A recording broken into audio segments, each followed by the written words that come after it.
Alhamdulillah wassalatu wassalamu ala Rasulillah la haula wala quwata illa billah. Pertama kita bersyukur kepada Allah Subhanahu wa taala atas limpahan nikmat Allah berikan kesempatan kita untuk terus belajar dan belajar. Salawat dan salam semoga senantiasa tercurah limpahkan kepada Nabi kita Muhammad sallallahu alaihi wasallam, juga kepada keluarga beliau, para sahabat dan umatnya hingga akhir zaman nanti. Lalu kita banyak berdoa kepada Allah Subhanahu wa taala agar dimudahkan dalam pemahaman, diistiqomahkan dalam proses belajar. Baik, kita akan melanjutkan kembali membahas kitab Al-Muyassar jilid yang ketiga, jilid ketiga. Kita di pembahasan berikutnya, di pembahasan subbab sebenarnya. Subbab dari bab besarnya istimla, subbabnya adalah membahas tentang la siyama, ya, la siyama. Baik, silakan dibuka kitabnya halaman 46 ya, halaman 46 tentang la siyama. Baik, silakan dipersiapkan di halaman 46. Bismillah, kita mulai. Kita masuk pembahasan la siyama. Sering kali kita mendengar la siyama. La siyama. Nanti kalau dibaca kitab-kitab gundul, ini la siyama ini menjadi langganan dalam membaca kitab. Pasti ada la siyama dan nanti ada temannya yang juga cukup sering ya, bahkan lebih sering dimunculkan, itu adalah la budda, la siyama, dan seterusnya.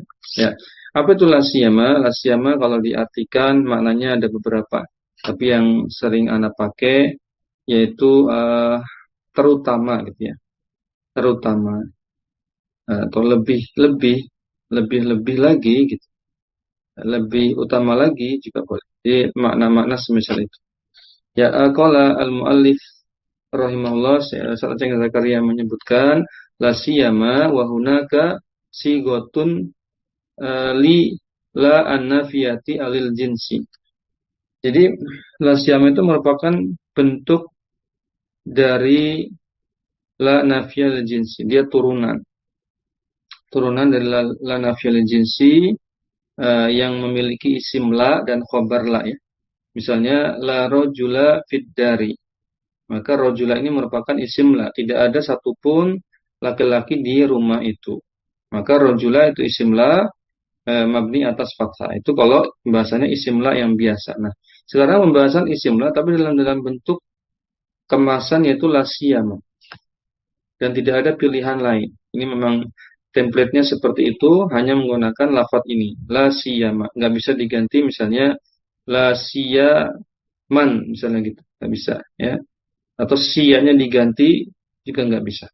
Kita baca wa hunaka sigotun li lan nafiyil jinsi wa hiya sigotu la siyama. Nah, itu adalah sigoh la siyama, merupakan turunan dari pembahasan la nafiyil jinsi.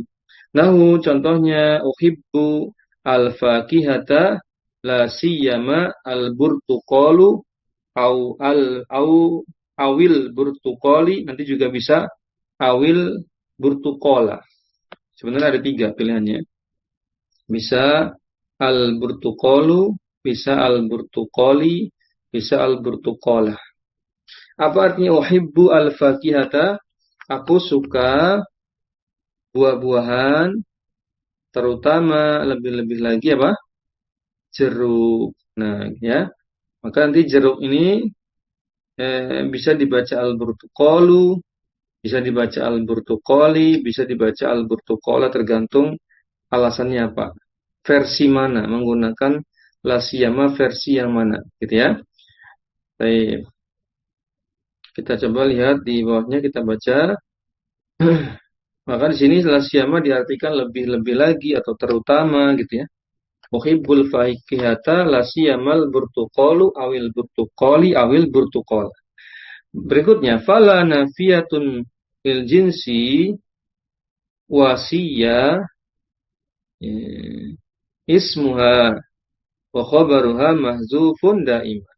Ini ada tiga frase ya. Frase pertama, la nafiyya lil jinsi, la itu merupakan nafiyya lil jinsi. Jadi ada la siyama itu dibagi jadi 4 part ya, parsial, 4 bagian.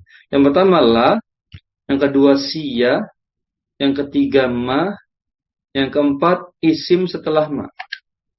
Ada 4 ya, 4 bagian. La, kemudian siya, kemudian ma, kemudian isim setelah ma. Gitu. Ya kita baca ulang. La fala nafiyatun lil jinsi wasiya ismuha. Nah, siya itu isim la-nya. Ini menurut versi Ustadz Aceng ya, versi kitab Miyasa jadi 3. Nanti sebenarnya kalau kita baca kitab yang lebih tebal, itu banyak sekali pendapat yang lainnya. Ya, tapi kita pilih pendapat dari Ustadz Aceng ya, selaku penulis.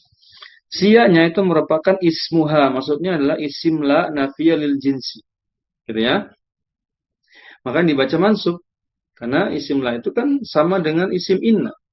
Kita bahas isim la itu kan fungsinya semisal isim inna ya. Menasabkan mubtada, merafa'kan khabar. Maka siya dibaca mansub. Kemudian khabaruha, sedangkan khabarnya mahzufun daiman, senantiasa dihapus dalam kalimat. Jadi maknya itu bukan khabar ya. Khabarnya dihapus dalam kalimat. Sudah, lanjut. Amma kalimatul burtuqali fayajuzu raf'u wal jarru. Adapun lafaz isim burtuqal jeruk bisa dibaca rafa, bisa dibaca jar. Dibaca rafa akhirannya dengan fathah, burtuqalu. Dibaca jar akhirannya dengan kasro, al-burtuqali. Kapan masing-masing dibaca? Kita lihat di bawah penjelasannya di bawah. Farraf'u ala annaha khabarun limubtada'in mahzufun. Al-burtuqalnya dibaca marfu, rafa, ala anna khabarun limubtada'in mahzufin. Karena burtuqal ini merupakan khobar dari mubtada yang dihapus dalam kalimat. Unik ya, jadi banyak main hapus-hapus ini. Yang pertama khobar la-nya itu dihapus, khobar la nafiyul jinsi. Yang kedua dihapus juga mubtada bagi burtuqal. Di burtuqal ini merupakan khobar. Ya, sudah. Kemudian mubtadanya dihapus dalam kalimat. Entah bentuknya apa, seperti apa, wallahu a'lam ya. Wal jarru ala annaha mudhafun ilaihi, sedangkan yang versi akhirannya kasroh yang majrur al-burtuqali ya, ala annaha mudhafun ilaihi, karena dia mudhaf ilaihi bi'tibari ma, terhadap ma. Nah, jadi ada hubungannya sama ma nih.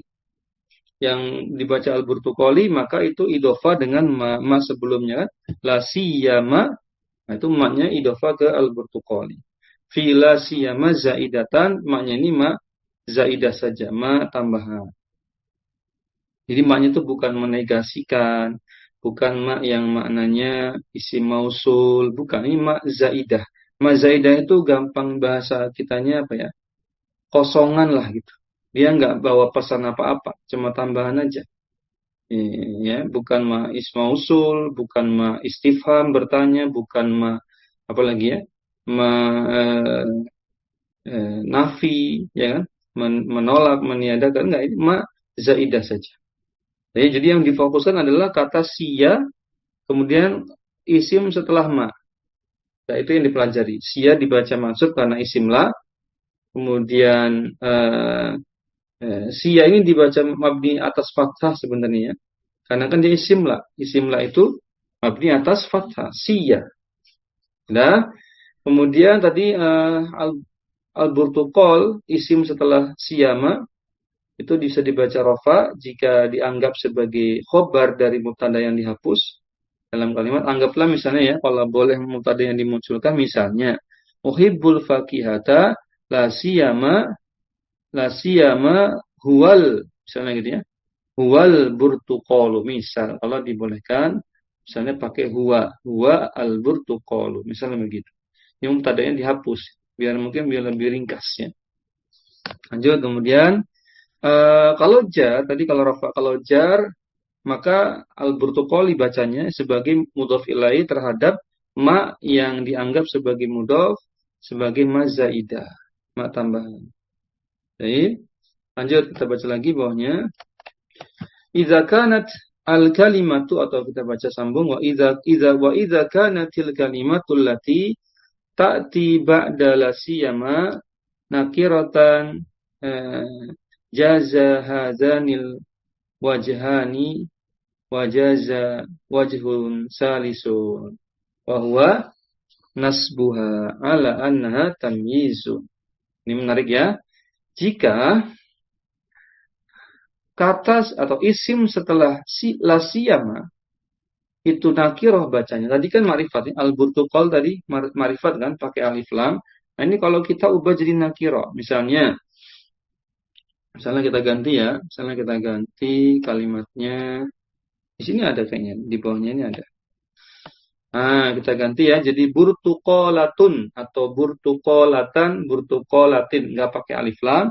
Maka ada dua pilihan. Yang pertama, jaza hazanil wajhani, ya, boleh dipraktekkan keduanya. Maksudnya apa? Boleh di marafa, boleh dijarkan. Boleh burtuqalatun, boleh burtuqalatin. Atau pilihan kedua adalah wajhun salisun. Pilihan yang ketiga sebenarnya itu apa? I'rab yang ketiga yaitu apa? Wa huwa nasbuha ala annaha tamyizun. Yaitu dinasab sebagai tamyiz, yaitu burtuqalata. Ingat tamyiz ya, tamyiz itu isim mansub untuk menjelaskan kondisi kalimat yang samar sebelumnya. Sebelum tamyiz itu ada kalimatnya masih samar. Contohnya, uhibbul fakihata la siyama. Ya, kalimatnya sama-sama enggak? Aku suka buah-buahan, terutama. Nah, kan ngegantung ya, kalimatnya belum jelas. Sebenarnya kalimat itu sudah sempurna, sudah ada fa'il dalam kata kerja uhibbu itu sudah ada fa'ilnya kan. Kemudian juga maf'ul bi juga al-faqihata sudah ada, kata kerjanya sudah ada, fa'il sudah ada, sudah sempurna sebenarnya kalimatnya jumlah mufidah. Tapi masih ada yang kurang, masih samar. La siyama terutama apa? Oh, terutama burtuqalata, yaitu jeruk. Makanya burtuqalatan sebagai tamyiz. Itu versi pendapat terakhir. Ya, fis sabah di fis sabah di waktu subuh. Baik, alhamdulillah ini pembahasan la siyama tidak banyak beliau menjelaskan karena beliau hanya mengambil satu pendapat saja. Ustaz Aceng tidak berpanjang lebar karena hanya mengambil pendapat beliau saja yang beliau kuatkan. Tidak kemudian disampaikan semua perselisihan pendapat mengenai la siyama. Tidak perlu ya. Perbedaan dalam ilmu nahwu, jika terlalu rumit maka tinggalkan saja. Karena hakikatnya belajar nahwu itu belajar bahasa Arab sekedar sebagai pengantar untuk bisa memahami Al-Quran dan As-Sunnah. Nanti kalau mau berdebat, berdiskusi panjang detail, itu enaknya nanti belajar fikih ya, lebih manfaat. Belajar akidah, belajar hadis, nah itu tempatnya di sana. Nanti kita diskusi panjang lebar. Kalau bahasa Arab, yang penting kita bentuk basicnya paham. Ya, kalau mau upgrade boleh, pemahaman yang lebih mendalam boleh. Tapi kalau sampai berdebat nggak ada akhirnya, maka tinggalkan. Ya, silakan dipilih saja. Mau pakai yang mana? Pakai burtuqalatun boleh, burtuqalatin atau burtuqalata. Baik. Ini pembahasan selesai. Indokomusola ada pertanyaan dulu. Cuma satu halaman untuk rahasia. Izin bertanya Ustaz. Ya, fadhil. Assalamualaikum. Terkait yang ma Ustaz, kalau ma kan di situ dikatakan zaidah. Berarti di i'rabnya ma harfun zaidun la mahala lahu minal i'rab aja ya Ustaz. Iya, tidak punya kedudukan dalam i'rab. Zaidah itu ya, nggak ada kedudukan. Kita coba lihat dulu apa